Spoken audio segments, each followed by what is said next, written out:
সুপ্রিয় দর্শক মন্ডলী, বরাবরের মতো আমি আছি আদনান সামি। আপনারা দেখছেন পিক্সেল 360। তো প্রতিবারের ন্যায় ফটোগ্রাফিকে সহজ করতে, আপনাদের ফটোগ্রাফিকে আরো প্রাণবন্ত করতে, ফটোগ্রাফিতে উৎসাহিত করতে আমাদের এই প্রাণবন্ত চেষ্টা। তো আমাদের আগের ভিডিওতে আমরা আপনাদেরকে শেখানোর চেষ্টা করেছি আইএসও সম্পর্কে। তো আজকে আমরা জানবো অ্যাপারচার সম্পর্কে। আসলে অ্যাপারচার জিনিসটা কি, এটা যদি আমি আপনাদেরকে একটি সহজ উদাহরণের মাধ্যমে তুলে ধরতে চাই। অ্যাপারচার হচ্ছে একটি ঘরের দরজার মতো। একটি ঘরের দরজা আপনি যতটুকু খুলে দিবেন, ভিতরে ঠিক ততটুকু আলো প্রবেশ করবে। দরজা যদি আপনি অল্প খুলেন, তাহলে ভিতরে অল্প আলো প্রবেশ করবে। আর আপনি যদি দরজা সবটা খুলে দেন, তবে ভিতরে অনেক বেশি আলো ঢুকবে। তো এই দরজার সাথে আসলে অ্যাপারচারের সম্পর্ক কি? আচ্ছা, দরজার সাথে অ্যাপারচারের সম্পর্ক আছে। অ্যাপারচার হচ্ছে ক্যামেরার লেন্সের ভিতর দিয়ে কতটুকু অংশ দিয়ে আলো ঢুকবে, এটার একটা পরিমাপ হচ্ছে অ্যাপারচার। অ্যাপারচার যত কম হবে, ক্যামেরার লেন্সের তত বেশি আলো ঢুকবে। আর এর পাশাপাশি ক্রমান্বয়ে দেখেন ছবিতে অ্যাপারচার গুলো আস্তে আস্তে বাড়তে শুরু করেছে। তো অ্যাপারচার যত বাড়বে, ক্যামেরার লেন্সের মুখ দিয়ে যত আলো ঢুকবে, ওইটার পরিমাণ আসলে আরো কমে যাবে। তো আপনি যদি লো লাইট ফটোগ্রাফি করতে চান, রাত্রেবেলা ওয়াইডিং ফটোগ্রাফি করতে চান, কিংবা যেখানে কম আলো, ওই রকম জায়গায় যদি আপনি ফটোগ্রাফি করতে চান, তখন আসলে আপনার সবচেয়ে কম অ্যাপারচার ব্যবহার করতে হবে। এবং সবচেয়ে কম বেশি অ্যাপারচার ব্যবহার করলে আপনি পেছনে যেমন অনেক বেশি ব্যাকগ্রাউন্ড ব্লার পাবেন, ঠিক তেমনি আপনার ছবিটি অনেক বেশি উজ্জ্বল হবে, অনেক বেশি নয়েজ মুক্ত হবে। তো প্রাইম লেন্সের অ্যাপারচার গুলো সাধারণত অনেক বেশি কম হয়ে থাকে এবং এই অ্যাপারচার গুলো ফিক্সড হয়ে থাকে। যেমন আমরা যে লেন্সটি ব্যবহার করছি সেটি হচ্ছে একটি 50mm f1.8 অ্যাপারচারের একটি লেন্স। তো এই লেন্সটির সর্বনিম্ন অ্যাপারচার হচ্ছে f1.8। তো এই f1.8 অ্যাপারচার সিলেক্ট করে যদি আমরা ছবি তুলি, তাহলে আমরা কম আলোতেও অনেক ভালো একটা ছবি পাবো।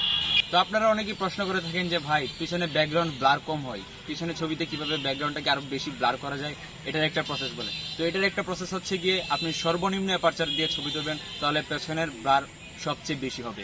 তো আমরা আপনাদেরকে আমাদের f1.8 লেন্সে তোলা কিছু ছবির স্যাম্পল দেখাচ্ছি। এবং তো আপনারা এখন ভিডিওতে যে লেন্সটি দেখতে পাচ্ছেন সেটি হচ্ছে ইয়ংনিয়ার 50mm f1.8 অ্যাপারচারের একটি লেন্স। তো দেখবেন এই লেন্সের গায়ে এরকম ভাবে লেখা রয়েছে f1.8, মানে হচ্ছে এটা সর্বনিম্ন অ্যাপারচার হচ্ছে f1.8। তো আপনি যদি এরকম ভাবে লেন্সের ভিতর দিয়ে দেখার চেষ্টা করেন, তাহলে দেখেন এই লেন্সের ভিতরের অংশটুকু, মানে যে অংশটুকু দিয়ে আলো ঢুকবে, ওই অংশটা দেখেন অনেক বড়, মানে হচ্ছে এই লেন্স দিয়ে একসাথে অনেক বেশি আলো ঢুকতে পারবে। তো এখন আপনাদেরকে আমি একটা কিট লেন্সের অ্যাপারচার নিয়ে ধারণা দেওয়ার চেষ্টা করব। আপনারা এখন ভিডিওতে যে লেন্সটি দেখতে পাচ্ছেন সেটি হচ্ছে ক্যাননের একটি কিট লেন্স, 1850mm এর একটি কিট লেন্স। তো দেখেন এখানে কিন্তু লেখা রয়েছে এর সর্বনিম্ন অ্যাপারচার 3.5 থেকে 5.6 পর্যন্ত অ্যাভারেজ, মানে হচ্ছে এখানে দুইটা অ্যাপারচার কেন। আসলে আপনি যখন 18mm ছবি তুলবেন, 18mm সিলেক্ট করে ছবি তুলবেন, তখন অ্যাপারচার হিসেবে কাজ করবে হচ্ছে 3.5।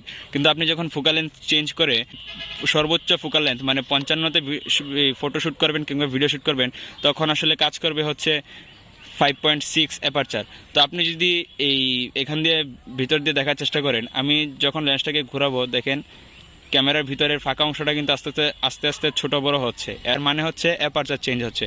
দেখেন এখন আমি সর্বোচ্চ জুম করে রেখেছি 55mm আমাদের অ্যাপারচার বেড়ে গিয়েছে, অ্যাপারচার বেড়ে হয়েছে f5.6। তো 5.6-এ দেখেন আমাদের ভিতর দিয়ে আলো আসার জায়গাটা ছোট হয়ে গিয়েছে। এখন যদি আমি এটাকে 18mm করে নিই, দেখেন ভিতরে আলো আসার জায়গাটা বড় হয়ে গিয়েছে। তো আপনি যখন বেশি আলো প্রয়োজন হবে, তখন আপনি সর্বনিম্ন অ্যাপারচারে ছবি তোলার চেষ্টা করবেন। তো আমি আপনাদেরকে বিভিন্ন অ্যাপারচারে তোলা বিভিন্ন ছবি ভিডিওতে দেখানোর চেষ্টা করব।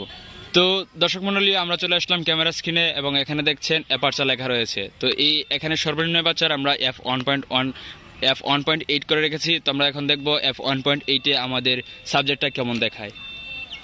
তো দেখতে পাচ্ছেন f1.8-এ আমাদের সাবজেক্টটা অনেক আলোকিত দেখাচ্ছে। তো আমি যদি চাই আলোটা একটু কমাবো, তখন আমরা অ্যাপারচারটাকে আরও একটু বাড়িয়ে দিব।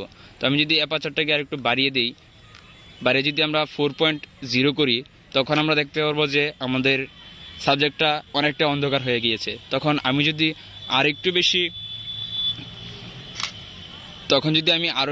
বেশি এই অ্যাপারচারটা বাড়িয়ে দিই, আমি যদি একদম সর্বোচ্চ করে দিই 22, তখন দেখবেন আমাদের সাবজেক্ট একদম অন্ধকার হয়ে গিয়েছে।